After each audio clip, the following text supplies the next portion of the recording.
Blackwood Manor stood on a windswept moor, a brooding silhouette against the stormy sky. Its stone walls, cloaked in ivy, hid countless secrets. The wind howled through the broken windows like a mournful cry. It was a place of shadows and whispers, a place where the past refused to die.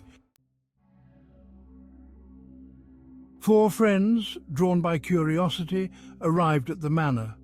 There was Edward the skeptic, Amelia the sensitive one, Oliver the joker, trying to mask his unease, and Clara the quiet observer. They stepped inside, the heavy oak door groaning shut behind them. The air inside was cold, damp and heavy with the scent of decay. The friends explored the manor, their footsteps echoing through the vast, empty halls. Each room was shrouded in dust and cobwebs, remnants of a time long forgotten. The silence was broken only by the creaking floorboards beneath their feet and the occasional distant sound that made them jump. In the grand ballroom, with its once magnificent chandeliers now draped in webs, Amelia felt a sudden chill. It was as if the temperature had dropped several degrees in an instant. A presence, unseen but undeniably felt, sent shivers down her spine. Her breath caught in her throat and her heart began to race. She turned slowly, her eyes scanning the room for any sign of movement, but there was nothing there. The others continued to explore, unaware of the invisible force that seemed to be watching them. Amelia tried to shake off the feeling, but it clung to her like a shadow. She whispered to her friends, "Did you feel that?" They looked at her, puzzled, and shook their heads. The sense of being watched grew stronger, and Amelia couldn't shake the feeling that they were not alone in the manor.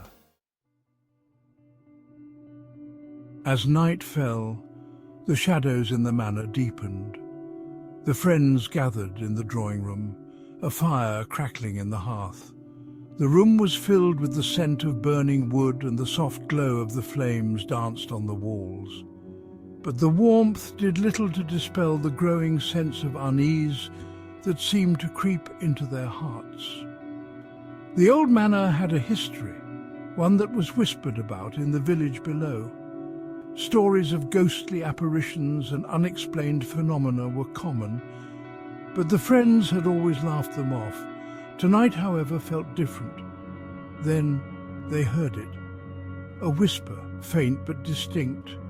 It seemed to come from the shadows in the corner of the room. Oliver laughed nervously, trying to break the tension. "It's just the wind," he said, though his voice lacked conviction. Edward nodded in agreement, but his eyes darted to the dark corners of the room.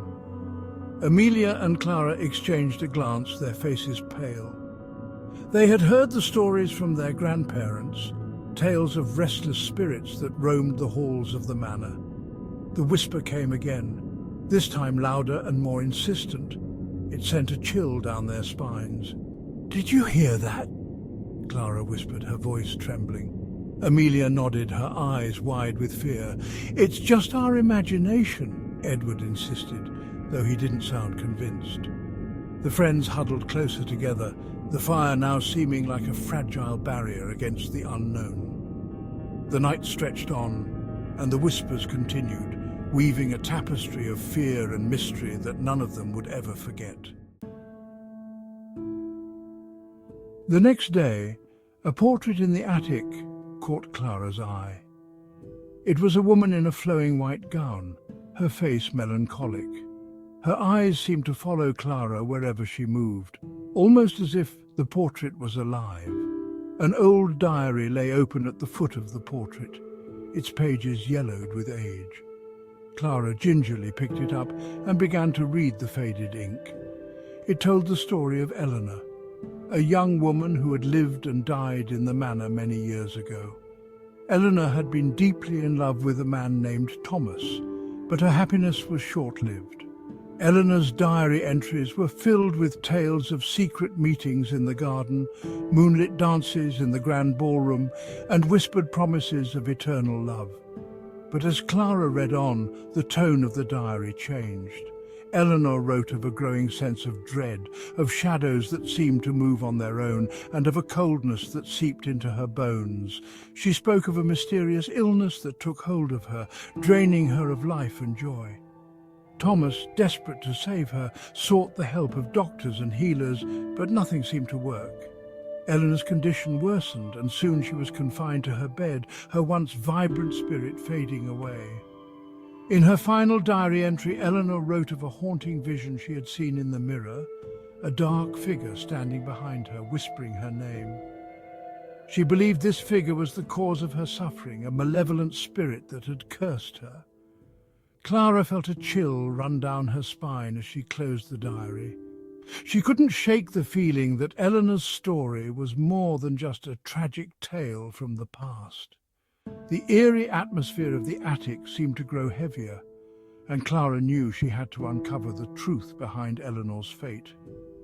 Determined, she began to search the attic for more clues, hoping to piece together the mystery of the Lady of the Manor.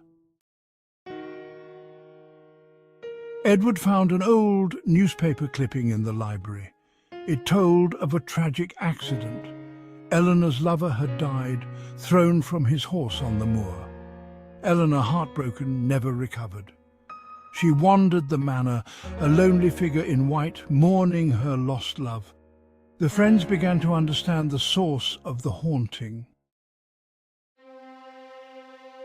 That night, the haunting intensified. A cold wind swept through the manor. Doors slammed shut. Objects moved. Eleanor's presence was everywhere. Oliver, terrified, wanted to leave, but the old iron gates at the entrance to the manor were locked. They were trapped. Amelia, sensing Eleanor's sorrow, went to the grand ballroom. The ghostly figure of a woman in white stood by the window. "Help him," Eleanor whispered, her voice filled with anguish. Amelia understood. Eleanor wasn't seeking revenge, but release. She wanted her lover to find peace. Clara, piecing together clues from the diary and the newspaper, made a shocking discovery. Eleanor's lover hadn't died accidentally. He had been murdered, and the killer was Edward's great-grandfather.